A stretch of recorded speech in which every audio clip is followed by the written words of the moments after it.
Good morning, dear children. So, previous class we discussed the topic is demerits of capitalization and socialistic economy. Then features of socialism. Then today we discuss the section merits of socialism.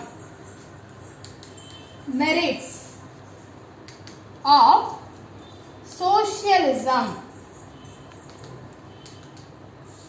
Okay, yeah? So merits of socialism. என்னென்ன மெரிட்ஸ்லாம் இருக்கு அப்படினு பார்க்கலாம். First one, reduction in inequalities. Reduction in inequality.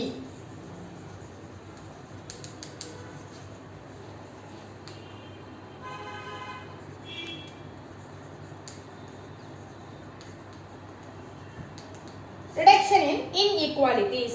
So reduction எப்படி இருக்கும் அப்படினா ரொம்ப வந்து inequalities ஆ இருக்கும். எப்படி அப்படினா no one is allowed to own and use private property to exploit others. மத்தவங்கள்ட்ட இருந்து சுரண்டறதுக்கு எந்த ஒரு வாய்ப்பும் எதுல இருக்காது அப்படினா இந்த reduction in inequalitiesல இருக்காது. So private property allowed to own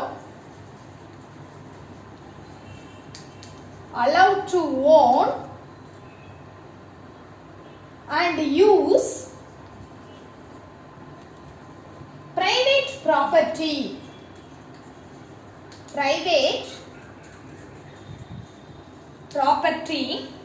to exploit others. Okay ma? So allowed to own and private property to exploit others. So மத்தவங்கள்ட்ட இருந்து சுரண்டறதுக்கான எந்த வாய்ப்பும் இந்த சோஷியலிசம்ல இருக்காது. Next, second one, rational allocation of resources. Rational allocation of resources. National allocation of resources. The central planning authority allocates the resources in the planned manner. Wastages are minimized and investment are made in a pre-planned manner. அதாவது நம்ம எப்பவுமே என்ன செய்யணும் அப்படினா நமக்கு வந்து அந்த resources இருக்கு இல்லையாமா, அது வேஸ்டேஜ் ஆகிறத மினிமைஸ் பண்ணணும். தென் அதே மாதிரி இன்வெஸ்ட்மெண்ட்டை வந்து முன்னாடியே ப்ரீ பிளான் பண்ணணும். இன்வெஸ்ட் பண்றோம் அப்படின்னு தெரிஞ்சுட்டு அதை எப்படி செய்யணும், ரொம்ப ப்ரீ பிளான்டா செய்யணும். ஃபர்ஸ்ட் நல்லா பிளான் பண்ணி எதுக்காக பண்ண போறோம், என்ன ஒரு பர்பஸ்க்காக பண்றோம் அப்படிங்கிற ரீசன் தெரிஞ்சு அதுக்காக ப்ரீ பிளான் பண்ணணும். ஸோ வேஸ்டேஜஸ் வந்து எப்படி இருக்கும், minimized. Then investments வந்து எப்படி இருக்கணும், pre planned இருக்கணும். Investments pre planned.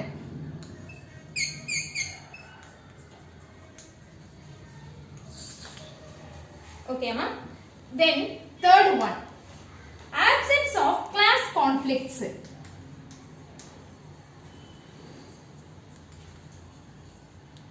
Class conflicts. என்னென்ன absence of class conflicts இருக்கு அப்படினா இங்க வந்து rich and poor classes வந்து இவங்க rich இவங்க poor அப்படிங்கற மாதிரி எந்த ஒரு கான்ஃப்ளிக்ட்டும் எதுல கிடையாது, இந்த சோஷியலிசம்ல கிடையாது. அதுவும் இல்லாம இது வந்து ஹார்மோனியஸ் மேனர்ல எப்படி இருக்கு அப்படினா நடந்துட்டு இருக்கு. சரியா? ஹார்மோனியஸ் மேனர் அப்படின்னா என்ன சொல்லுவோம், அவங்கவுங்க என்னது, இவங்க பணக்காரங்க, இவங்க ஏழைங்க, இவங்க முதலாளி, இவங்க தொழிலாளி, அந்த மாதிரி எந்த ஒரு வகுப்பும் இதுல வந்து என்ன செய்யல இல்ல அப்படின்னு சொல்றாங்க. ஓகேயா? So the rich and poor classes என்ன செய்யல, பிரிக்கல. So rich and poor class.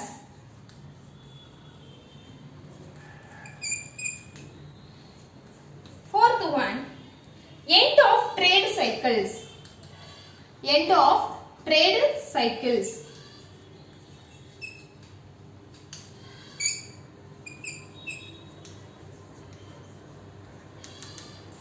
End of trade cycles. So end of trade cycles na என்ன அப்படினா நமக்கு வந்து full and full அப்படி நமக்கு ஒரு ரொட்டேஷன்ஸ்ல நமக்கு goods வந்து சேர்ந்தாலும் நமக்கு என்ன ஆகும் அப்படினா economic fluctuations can be avoided ஆகும். சோ ஒரு ஏற்றத்தாழ்வுங்கிறது இருக்காது, ஒரு சுரண்டல் இருக்காது. அந்த மாதிரி நம்மள வந்து ஒரு ஸ்மூத்தான ஒரு இதுக்கு வந்து என்ன செய்யும், இந்த ட்ரேட் வந்து கொண்டு போகும். ஓகேயா? So the over production and distribution of goods and services. Control planning authority takes control. First plan இருக்கணும். அது வந்து எப்படி இருக்கும் அப்படினா என்ன மாதிரியான ஒரு இத கண்ட்ரோல் பண்ணும், over production and distribution goods and services. ஓகேயா? So control over control over production, then distribution,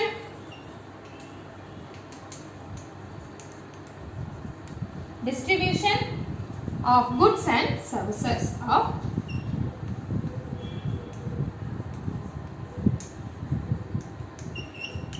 goods and services. So அது இல்லாம என்ன அப்படினா economic fluctuations வந்து அவாய்ட் பண்ணலாம். சரியா? fluctuations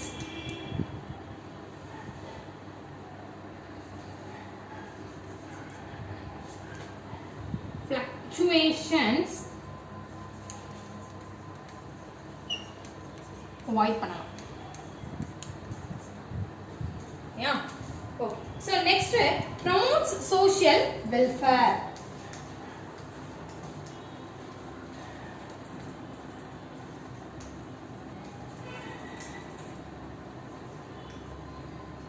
social welfare promote பண்ணுது. என்ன மாதிரி அப்படினா absence of exploitation இருக்காது, சுரண்டல் இருக்காது, then reduction in economic inequalities இருக்கும், then avoidance of trade cycles and increase in production efficiency help to promote social welfare. அப்போ absence of exploitation சுரண்டல் வந்து இருக்காது அதுல அப்படினு சொல்றாங்க. சரியா? so absence of exploitation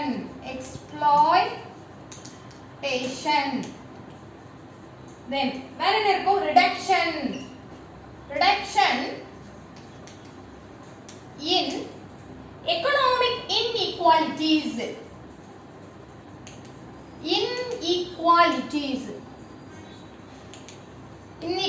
னா நமக்கு தெரியும் இல்லையா? okay. then avoidance of trade cycle.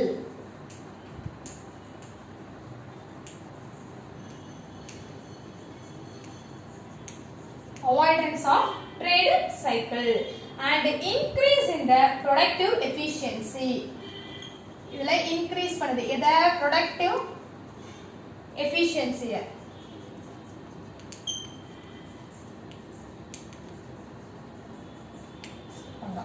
okay, இது promotes social welfare. so merits of socialism ல there are 5 merits கொடுத்திருக்காங்கமா. first merit reduction in inequalities, then rational allocation of resources, third one absence of class conflicts, fourth one end of trade cycles, then fifth one promotes social welfare. next heading demerits of socialism. so எப்பவுமே என்ன இருக்கும்? ஒரு merits னு இருந்தா கண்டிப்பா ஒரு demerits இருக்க மாதிரி இருக்கும். ஓகேயா? so demerits of socialism. என்னென்ன demerits இருக்கு? இதுல ஒரு 4 demerits இருக்குமா. first one red tapeism and bureaucracy. ஓகேயா? red tapeism and bureaucracy.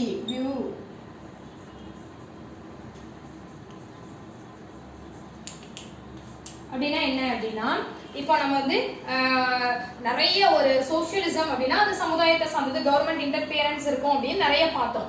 So அப்படி நிறைய பாக்கும்போது நமக்கு என்ன ஆகும்? கவர்மெண்டோட இன்டர்ஃபியரன்ஸ் அப்ப இருக்கும் அப்படிங்கிறது நமக்கு சோஷியலிசம்ல தெரியும். அப்படி கவர்மெண்ட் இன்டர்ஃபியரன்ஸ் இருந்துச்சு அப்படினா நிறைய ரூல்ஸ் அண்ட் ரெகுலேஷன்ஸ் நம்ம ஃபாலோ பண்ண வேண்டியது இருக்கும். அது என்னென்ன ரூல்ஸ் அண்ட் ரெகுலேஷன்ஸா இருக்கும் அப்படினா இப்போ ஏதாவது ஒரு எகனாமிக் ஓரியன்டடா ஒரு பிசினஸ் ஸ்டார்ட் பண்ணனும் சரின்னு வெச்சுக்கோங்க. அப்ப அப்ரூவல் வாங்கணும். சோ அப்ரூவல் வாங்கணும்னா எனக்கும் நிறைய ஃபார்மாலிட்டிஸ் இருக்கும், நிறைய மெனி அபிஷியல்ஸ் மீட் பண்ண வேண்டியது இருக்கும், அண்ட் ஃபைல்ஸ் எல்லாம் ஒரு டேபிள்ல இருந்து இன்னொரு டேபிளுக்கு மூவ்மெண்ட் ஆகணும். அதெல்லாம் டைம் ஆகுறதுக்கு என்ன ஆயிரும் அப்படின்னா நம்மளோட அந்த ஆசையே போயிடும். அதானே?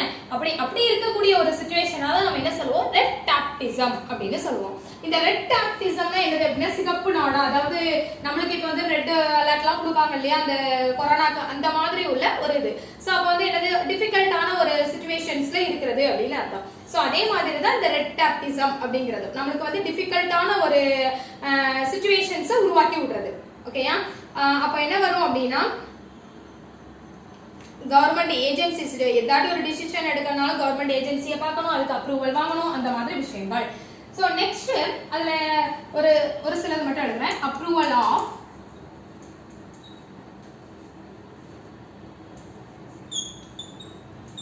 many officials. Then movement of files.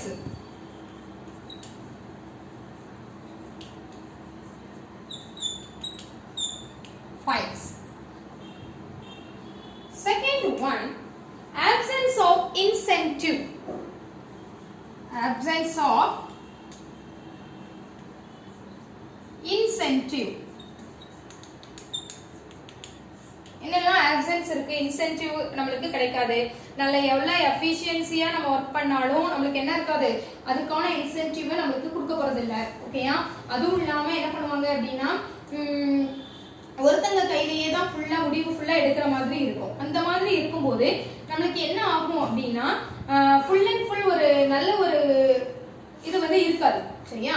So அப்படி இல்ல அப்படின்னா நம்மளால நல்லா ஒர்க் பண்ண முடியுமா, நம்மளுக்கு ஊக்கம் கொடுப்பாங்களா அப்படின்னா எதுவுமே கொடுக்க மாட்டாங்க. அப்ப நம்மளோட இன்சென்டிவ் பாதிக்கும் போது நம்மளோட மேனுஃபேக்சரிங் கெபாசிட்டியும் என்ன ஆகும் அப்படின்னா growth வந்து டிக்ரீஸ் ஆகும். சரியா? அதுதான் கொடுத்திருக்காங்க. absence of incentive. The major limitation of socialism is that is the system does not provide any incentive. Okay, so does not provide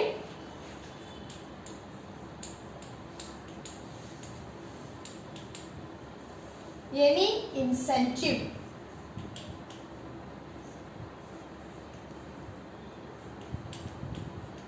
Incentive. Okay, does not provide any incentive. எந்த incentive நமக்கு கொடுக்க மாட்டாங்க. அதுவும் இல்லாம இந்த incentive கொடுக்காத ஒரு இதனால நமக்கு ப்ரொடக்டிவிட்டி ஆல்சோ சஃபர் ஆகும். ஓகேயா? Productivity also suffers.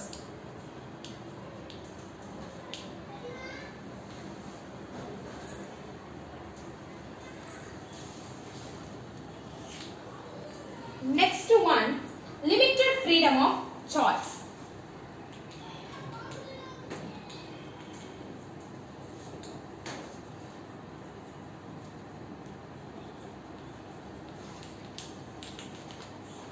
Limited freedom of choice. First, consumers do not enjoy freedom of choice over the consumption of goods and services. So consumers வந்து என்ன செய்ய மாட்டாங்க, ரொம்ப ஃப்ரீடமா இங்க வந்து என்ன குட்ஸை வாங்க முடியாது. எதுக்காக இது அவங்களோட இஷ்டம் தான், நம்ம எப்படி அவங்க வாங்கலாம்ல அப்படின்னு சொன்னோம் அப்படின்னா நம்மளுக்கு வந்து வாங்க வந்து ஒரு வாங்கினாலும் அதை அனுபவிக்க முடியாது. சரியா? எப்படி வாங்கலாம் அப்படின்னா இப்போ வந்து அதுக்கு டாக்ஸ் ஃபிக்ஸ் பண்ணிருப்பாங்க, இந்த மாதிரி நிறைய நம்ம ஆசைப்படலாம், ஆனா அதை வாங்க முடியாது. சரியா? அந்த மாதிரி சிச்சுவேஷன் தான் limited freedom of choice. So choice over the consumption, do not enjoy freedom. So do not enjoy freedom. Okay. So fourth one, concentration of power. Concentration of power. So powerல நல்ல ஒரு கான்சென்ட்ரேஷனா இருப்பாங்க. என்ன அப்படின்னா எல்லாமே கவர்மெண்ட் தான் எல்லா டிசிஷன்ஸையும் எடுக்கணும் அப்படின்னு இருக்கும். அதே மாதிரி இப்போ வந்து பிரைவேட் ஏதாட்டி முயற்சி எடுத்தா கூட அதை என்ன செய்ய மாட்டாங்க, அதை தீர்மானம் யாரும் எடுக்க மாட்டாங்க, இந்த கவர்மெண்ட் எடுக்க மாட்டாங்க. சோ அதனால கவர்மெண்ட் தான் ஃபுல் அண்ட் ஃபுல் என்னது எல்லா வாய்ப்பும் கவர்மெண்ட்டுக்கு தான் அப்படிங்கிற மாதிரி சொல்றாங்க. சரியா? சோ கான்சென்ட்ரேஷன் ஆஃப் பவர் அப்படின்னா full and full initiative of making economic decisions எல்லாமே யார் தான், மேஜர் டிசிஷன்ஸ் இருந்து எல்லாம் யார் தான் எடுப்பா, கவர்மெண்ட் தான் எடுக்கும். சோ மேஜர் டிசிஷன்ஸ் யார் எடுப்பா, கவர்மெண்ட். ஓகேமா? அதுவும் இல்லாம இதுல வந்து பிரைவேட் வந்து என்ன செய்ய மாட்டாங்க, initiative in making economic decisions கிடையாது. அதே மாதிரி ஒவ்வொருத்தங்களும் அவங்கவுங்க இதுக்கு தகுந்தால அவங்களோட பவரை வந்து என்ன செய்வாங்க, மிஸ்யூஸ் பண்றாங்க. So misuse of power, misuse of power can also take place. Okay. Next, so இதோட demerits முடிஞ்சிட்டுமா? So demerits of socialism. First one, red tapeism and bureaucracy.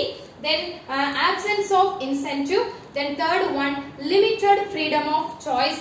Then fourth one, concentration of power. The next topic is mixed economy.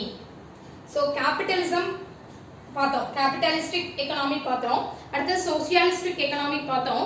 Next mixed economy பார்க்க போறோம். சரியா? Capitalism, socialism, தென் mixed economy. இந்த mixed economy அப்படின்னா என்ன அப்படின்னு உங்களுக்கு first நான் explain பண்ணியிருந்தேன். என்ன வரும்? மிக்ஸ்டு எக்கனாமினா என்ன வரும் சொல்லுங்க பாப்போம். மிக்ஸ்டு எக்கனாமி அப்படின்னா கேபிட்டலிசமும் சோசியலிசமும் சேர்ந்ததை தான் நம்ம என்ன சொல்லுவோம்? மிக்ஸ்டு எக்கனாமி அப்படின்னு சொல்லுவோம். So both private and public sectors coexist and work together towards economic development. அப்ப என்ன சொல்லுவோம்? mixed economic system both private and public. Private and public ரெண்டும் சேர்ந்து நமக்கு என்ன பண்றாங்க? work பண்றாங்க. coexist and work.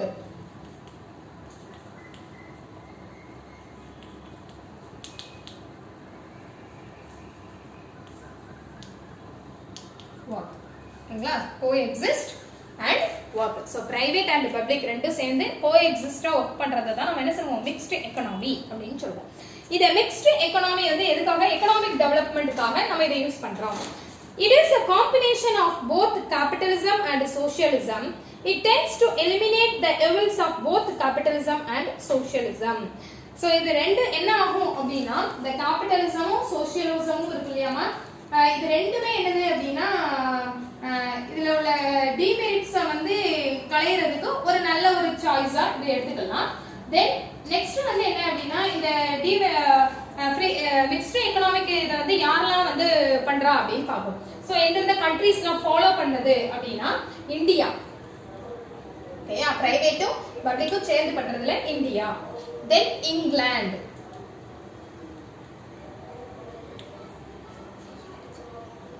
then France, then Brazil,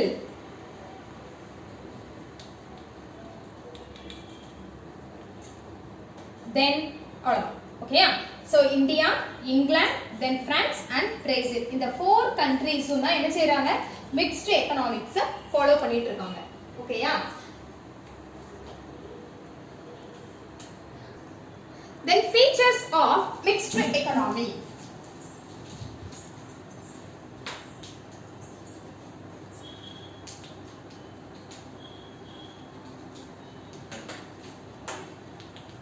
Features of mixed economy. என்னென்ன featuresலாம் இருக்குன்னு பாருமா. First one, there are 5 features. First one, ownership of property and means of production. Ownership of property and means of production. So it means of production and properties are owned by both private and public. So இந்த இதுல உள்ள properties வந்து யாரும் வச்சிருப்பாங்கமா? பிரைவேட்டும் பப்ளிக்கும் ஓனரா இருப்பாங்க. ஓகேயா? So private and public owned. ஓகேங்களா? Next, the public and private have the right to purchase, use of, transfer their resources. So நல்ல கரெக்ட்டான ஒரு இத வந்து என்ன செய்வாங்க? சூஸ் பண்ணுவாங்க. சூஸ் பண்ணது மட்டும் இல்லாம அத கரெக்ட்டா என்ன செய்வாங்க? யூஸ் பண்ணி ட்ரான்ஸ்ஃபர் பண்ணவும் செய்வாங்க. அந்த ரிசோர்சஸை பயன்படுத்தவும் செய்வாங்க. மற்றவங்களுக்கு அதை மாற்றுறதுக்கும் அவங்களுக்கு என்ன இருக்கு? உரிமை இருக்கு. சரியா? வாங்குறதுக்கு உரிமை இருக்கு, பர்ச்சேஸ் பண்றதுக்கும் உரிமை இருக்கு, தென் அதை யூஸ் பண்ணதுக்கும் உங்களுக்கு ரைட்ஸ் இருக்கு, தென் ட்ரான்ஸ்ஃபர் பண்றதுக்கும் உங்களுக்கு என்ன இருக்கு? ரைட்ஸ் இருக்கு. சரியா? Transfer their resources.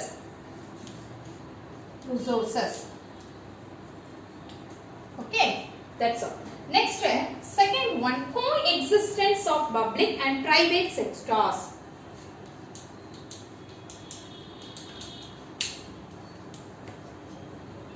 Public and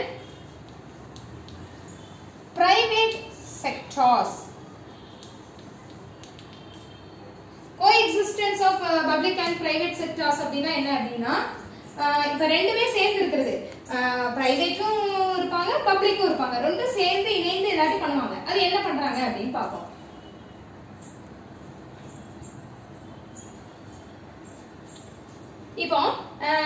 சில ஃபேக்ட்ரிஸ் அந்த மாதிரி இதெல்லாம் எடுத்துக்கிறோம். அவங்கலாம் என்ன பண்ணுவாங்க, full and full industries, private இண்டஸ்ட்ரீஸ்லாம் ப்ராஃபிட்டை ஏர்ன் பண்ணணும் அப்படின்னு சொல்லிட்டு ஒர்க் பண்ணுவாங்க. ஆனா இந்த ப்ராஃபிட்லயும் கொஞ்சம் சர்வீஸ் பண்ணலாம் அப்படின்னு சொல்லிட்டு யாரு நினைப்பா, இந்த பப்ளிக் செக்டர்ஸ் நினைப்பாங்க. ஓகேயா, பிரைவேட் வந்து என்ன நினைக்குமா, எப்பவுமே ப்ராஃபிட்டை ஏர்ன் பண்ணணும்னு நினைப்போம். ஆனா அதுலயும் கொஞ்சம் என்ன செய்யலாம், பப்ளிக் செக்டர்ஸ் வந்து சர்வீஸ் பண்ணணும்னு நினைப்பாங்க. ஸோ அதுதான் coexistence of public and private sectors.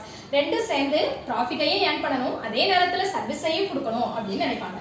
அப்ப பாரு, public sector firms are owned by the government with a view to maximum social welfare.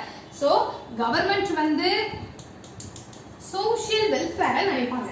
ஓகேயா, social welfare. ஆனா private என்ன நினைப்பாங்க, private என்ன நினைப்பாங்க, profit. So profit earn பண்ணனும் அப்படினு நினைப்பாங்க.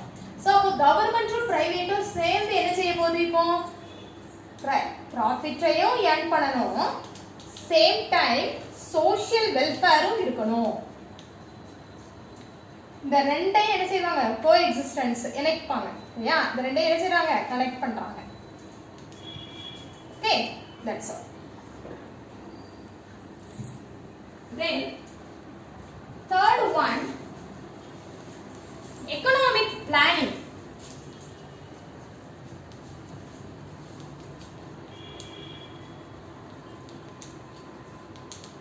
Economic planning.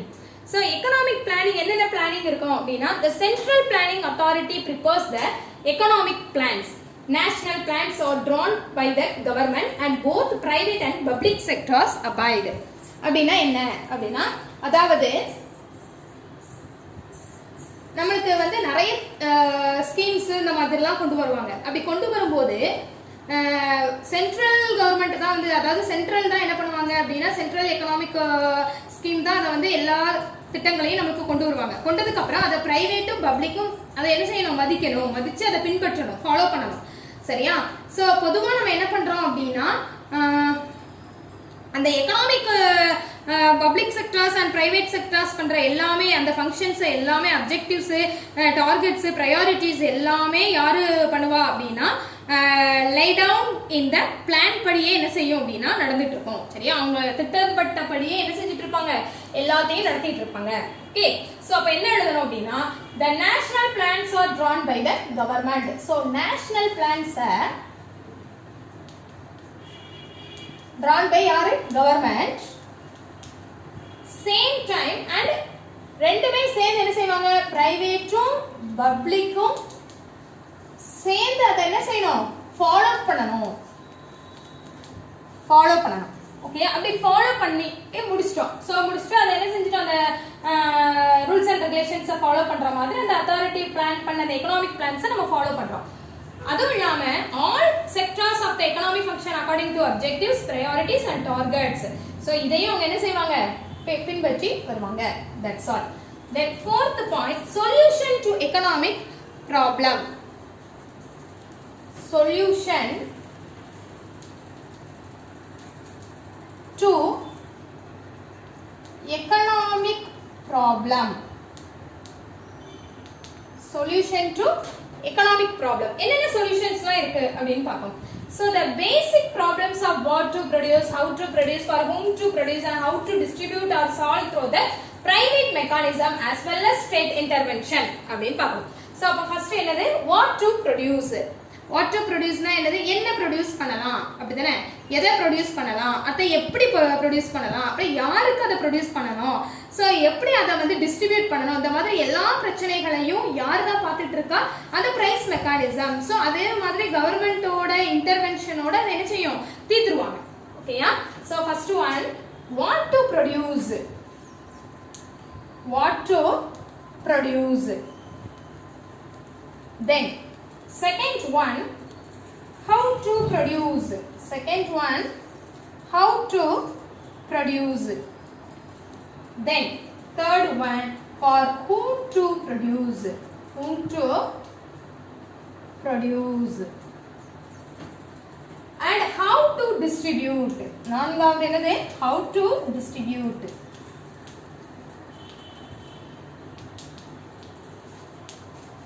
ஓகே சோ இந்த ப்ராப்ளம்ஸ் யார் சால்வ் பண்ணனும் நமக்கு price mechanism so solve யாரு price mechanism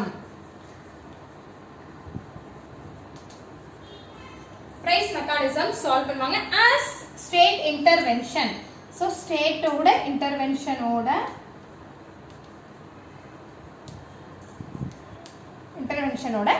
அத நமக்கு என்ன பண்றாங்க solve பண்றாங்க so next one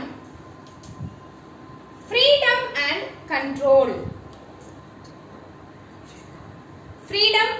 control so the freedom and control யார்கிட்ட இருக்கு அப்படினு பாப்போம்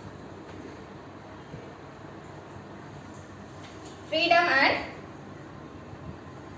control so freedom and control na enna appadina though private has freedom to own resources produce goods and services and distribute the same the overall control on the economic activities rests with the government இது என்ன அப்படினா full and full யார் கிட்ட இருந்துச்சு private எல்லாமே private கிட்ட தான் இருந்துச்சு அவங்க ரொம்ப ஃப்ரீடமா வர்க் பண்ணுவாங்க அப்படிலாம் பார்த்தோம் அப்படிதானமா அவங்க வந்து ரொம்ப ஃப்ரீடமா இருந்தாலும் கூட அது எல்லாமே யாரோட கண்ட்ரோலுக்கு கீழ இருந்துச்சு அப்படினா கவர்மெண்டோட கண்ட்ரோலுக்கு கீழ இருந்துச்சு சோ அத கவர்மெண்ட்ட வந்து காட்னதுக்கு அப்புறம் தான் அவங்க எதனால இம்ப்ளிமென்ட் பண்ணுவாங்க எதனாலும் பண்ண முடியும் சரியா சோ அப்ப freedom and control எப்படி இருந்துச்சு அப்படினு பாப்போம் so the freedom to own resources produce goods and services and distribute the same so freedom இருந்தாலும் produce பண்றாங்க then produce goods and services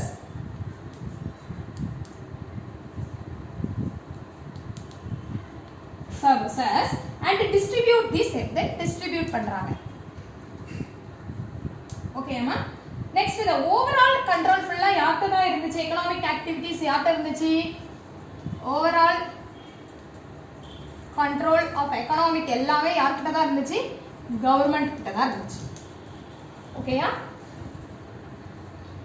that's all so once again I repeat it ma mixed economy so mixed economy na enna appadina so the both private and public sector coexist and work அப்படினு சொல்லுவோம் so private உம் public உம் சேர்ந்து work பண்றத தான் நம்ம mixed economy அப்படினு சொல்லுவோம் so இது என்னென்ன countries-லாம் ஃபாலோ பண்றாங்க அப்படினா இந்தியா இங்கிலாந்து பிரான்ஸ் பிரேசில் அப்படிங்கற ஒரு 4 countries இந்த mixed economy system தான் ஃபாலோ பண்றாங்க then இதோட features என்னலாம் அப்படினு பார்ப்போம் first feature the feature of mixed economy first one ownership of property and means of production the properties எல்லாமே எப்படி இருக்கும் அப்படினா பிரைவேட்லயும் இருக்கும் பப்ளிக்கும் என்ன செய்வாங்க ஓன் பண்ணுவாங்க then இதோட purchase use transfer of resources எல்லாமே யார் கையில இருக்கும் அப்படினா both ownership வந்து பிரைவேட்லயும் இருக்கும் பப்ளிக்லயும் இருக்கும் பார்த்தோம் so both the systems okay next coexistence of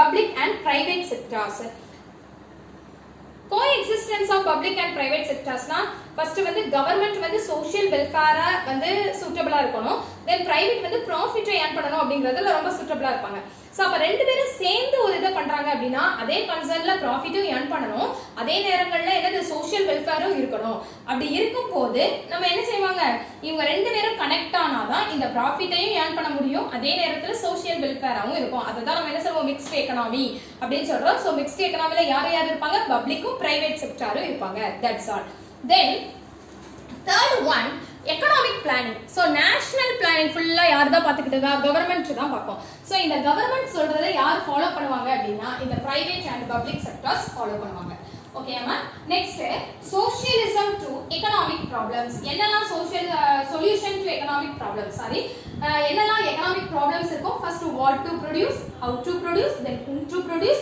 then how to distribute இந்த மாதிரி four economics problems இருக்கு இந்த four economic problems ஐயும் solve பண்றது எதுதான் அப்படினா the price mechanism தான் so the price mechanism எப்படி இருக்கும் அப்படினா ஒரு state intervention இருக்கும் ஓகேயா இத சால்வ் பண்ணும்போது நம்ம கேட்பாங்க இது என்ன பண்ணனும் அப்படிங்கிறது சோ the state intervention இருக்கும் next freedom and control so என்ன freedoms இருக்கும் produce goods and services distributes the overall control யாருக்கு இருக்கும் கவர்மெண்ட் இருக்கும். ஸோ ஃப்ரீடமா அந்த பிரைவேட் செக்டார்ஸ் வந்து ஒர்க் பண்ணாலும் அதோட கண்ட்ரோல் யாருக்கு கீழே இருக்கும்?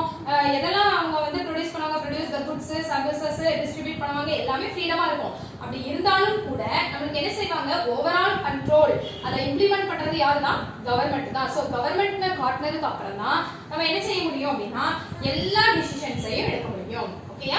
ஸோ அப்போ மிக்ஸ்டு எக்கனாமி உங்களுக்கு நல்லா தரவா இருக்கும் அப்படின்னு நினைக்கிறேன். ஸோ அப்போ நம்ம வந்து 3 டைப்ஸ் ஆஃப் எக்கனாமிக்ஸை பார்த்துட்டோம். ஃபர்ஸ்ட் ஒன் கேபிட்டலிசம் பார்த்துருக்கோமா, அடுத்தது சோஷியலிசம் பார்த்துருக்கோம், தென் மிக்ஸ்டு எக்கனாமி பார்த்துருக்கோம். ஸோ இந்த மிக்ஸ்டு எக்கனாமிலேயே நமக்கு என்னெல்லாம் இருக்கு ஃபீச்சர்ஸ் மட்டும் பார்த்துருக்கோம். தென் மெரிட்ஸ் அண்ட் டிமெரிட்ஸ் மட்டும் நம்ம பார்க்க வேண்டியது இருக்கு. சரியாமா? ஸோ மெரிட்ஸ் அண்ட் டிமெரிட்ஸை நெக்ஸ்ட் கிளாஸ்ல பார்க்கலாம். Thank you students, thank you so much.